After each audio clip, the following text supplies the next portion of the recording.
E em estúdio para analisar os destaques do dia está, como sempre, às quintas-feiras, Duarte Caldas, analista da IG Markets. Duarte, bom dia. Já vamos às notícias mais quentes, chamemos-lhe assim. Olhemos primeiro para os mercados e, nomeadamente, para o mercado cambial. Temos o euro ainda hoje, há momentos, abaixo, mais uma vez, do $1,30. O que é que está a provocar, e esta será a primeira pergunta, o que é que está a provocar esta queda? E depois, se acreditas, e já aqui falamos também disso, que poderá cair muito mais no início de 2012, que é sempre aquela pergunta para $1 milhão. Enfim, antes de mais, convém dizer que o euro tem vindo com uma tendência decrescente, ou tem vindo a desvalorizar já há algum tempo, especialmente desde que se começou a agravar de uma forma mais forte a crise da dívida soberana, quando passámos a ter, enfim, países como a Itália, como a Espanha, a própria Espanha, envolvidos neste problema da dívida. Dá-me ideia que há vários fatores, uns mais conjunturais e outros mais de fundo, que estão a fazer com que o euro tenha desvalorizado nestes últimos dias. Desde logo, eu acho que, em primeiro lugar, a cimeira e o resultado da cimeira. O resultado da cimeira não foi o melhor, portanto, houve bastante desilusão. Também um pouco pelas expectativas. Eu relembro que, por exemplo, Olli Rehn disse que a Europa, a zona euro, tinha 9 dias para quase de sobrevivência, não é? Portanto, quando faltavam 9 dias para a realização da cimeira, a pôr pressão sobre os líderes europeus. E, portanto, toda a indefinição que se gerou relativa, quer dizer, indefinição no sentido em que se soube que o BCE não iria intervir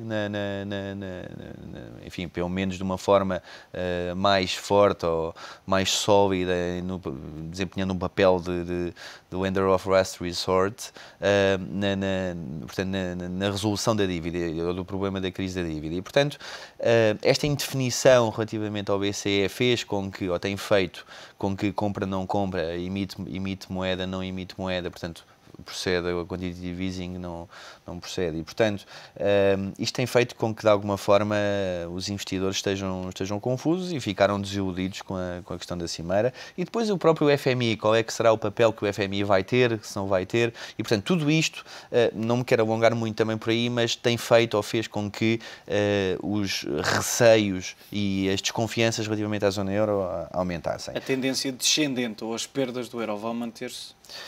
Enfim, há ainda vários fatores que eu queria referir antes de irmos para aí. Depois, a própria desvalorização do euro, eu julgo que faz parte deste processo de ajustamento e de políticas orçamentais mais rigorosas, a austeridade, enfim, tudo isto vai fazer com que a própria Europa se torne mais competitiva, que vai desde logo ajudar a Alemanha.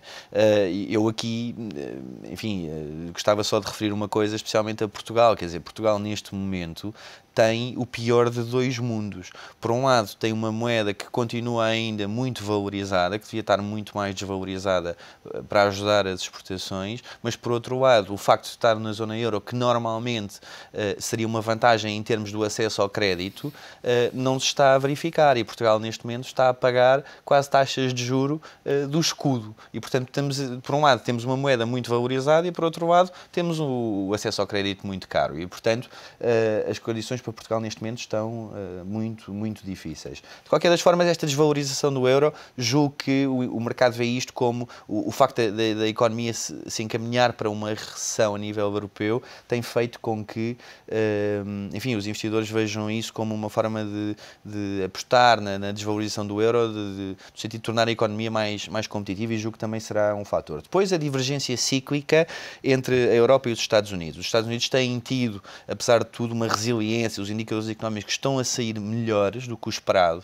na sua maioria. Pelo menos não estão a apontar para uma contração do crescimento. Portanto, continuam, não saem, se calhar, tão maus quanto o esperado. Não saem também espetaculares, não é? A apontar para um crescimento perto do potencial, mas não estão tão maus como na zona euro. E, portanto, o dólar também tem ganho aqui por essa via. E depois aqui eu julgo que um fator que é absolutamente fundamental e que tem feito com que nestas últimas semanas, sobretudo, ou poucos meses, que a procura de euros, porque isto tudo não é novo, não é? Todos estes fatores que eu tenho referido não são novos e, portanto,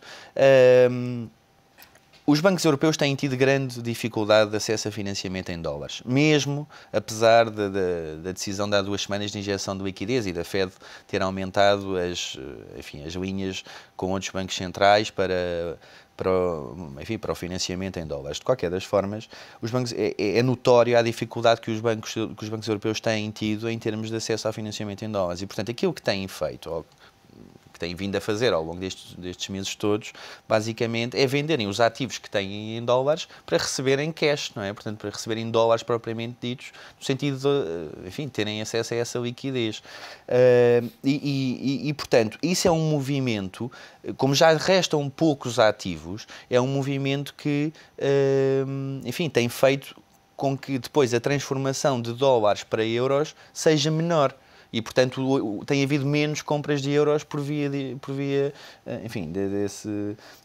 dessas operações. Daí que este seja um fator que está a contribuir bastante e que muita gente se perguntava porque é que o euro não caía mais aqui há 2 ou 3 meses ou 4 meses atrás, porque é que o euro não caía mais quando a crise estava de uma forma mais agudizada, talvez. Enfim, não caía mais também por causa disso, porque os bancos europeus estavam a vender os ativos que tinham em dólares, com isso tinham que comprar euros e, portanto, estava a haver um flow positivo para euros.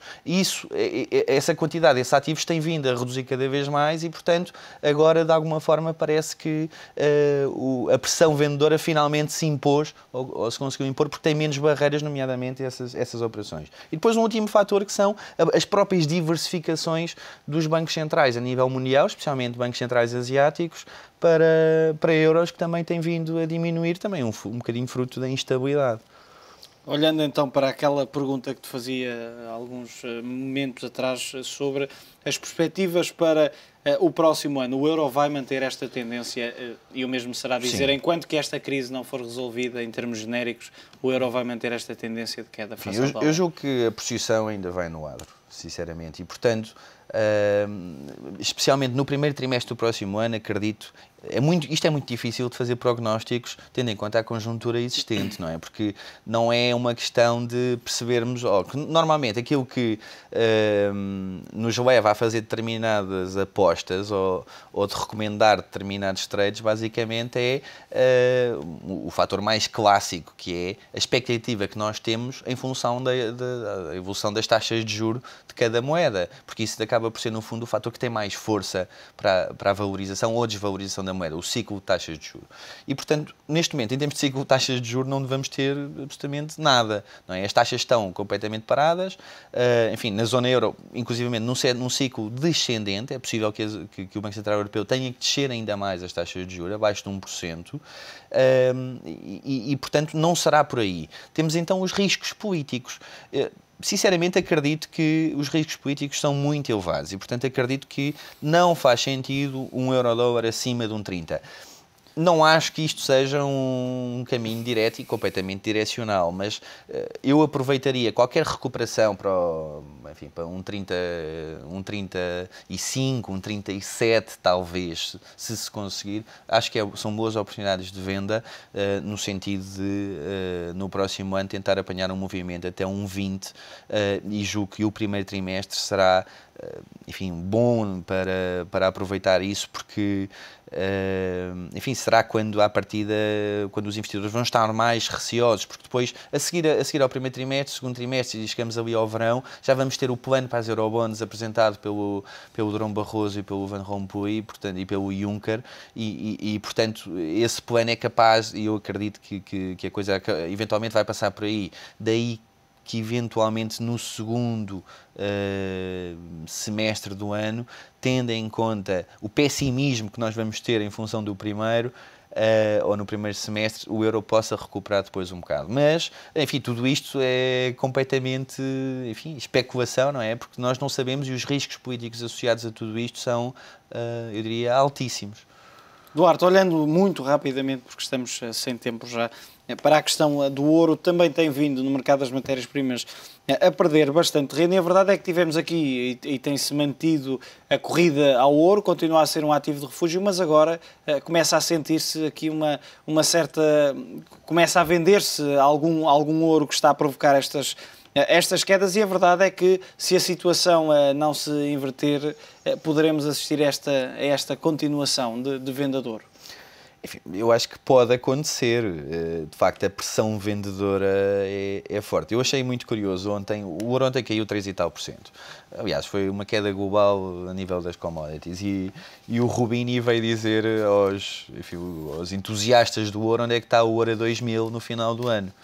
E de facto parece muito difícil que isso venha a acontecer, e foi engraçado esses comentários. De qualquer das formas, e nós escrevemos isso na newsletter de hoje, portanto, no documento que fazemos para clientes. Basicamente, a ideia é que os fatores que estiveram de base para a valorização do ouro nestes últimos meses e mesmo anos, continuam lá, não é? Basicamente, nós temos o quê? Temos investimento significativo. O ouro continua a ser uma reserva de valor, uma das principais reservas de valor. Procura de bancos centrais. Continuamos a ter enormes riscos geopolíticos, macroeconómicos, riscos sistémicos pela questão da zona euro. O próprio euro, como eu referi há bocado, deixa de ser neste momento uma preferência por parte dos bancos centrais em termos da diversificação de reservas, não é? Portanto, o dinheiro tem que ir para algum lado, e faz sentido que os bancos centrais diversifiquem para o ouro. Riscos, monetários também, não é? Mais quantitative easing. Se nós assistirmos a nova fase de abrandamento económico na economia norte-americana, é normal que a Fed proceda a novo quantitative easing e decida comprar ainda mais dívida, não é? O próprio Banco Central Europeu, em última análise, pode ver-se obrigado a enverdar também por esse caminho, caso os riscos sejam tão grandes em que a situação esteja de uma forma tão grave que assim o justifique. E por outro lado também temos a própria tendência. Tecnicamente o ouro está numa tendência ascendente. É verdade que historicamente o ouro e o dólar sempre foram inversamente correlacionados, ou normalmente são inversamente correlacionados.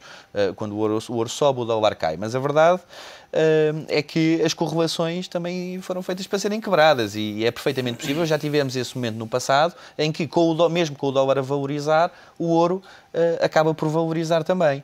E, portanto, nós acreditamos que nos próximos meses vamos assistir, no fundo, a novas valorizações do ouro.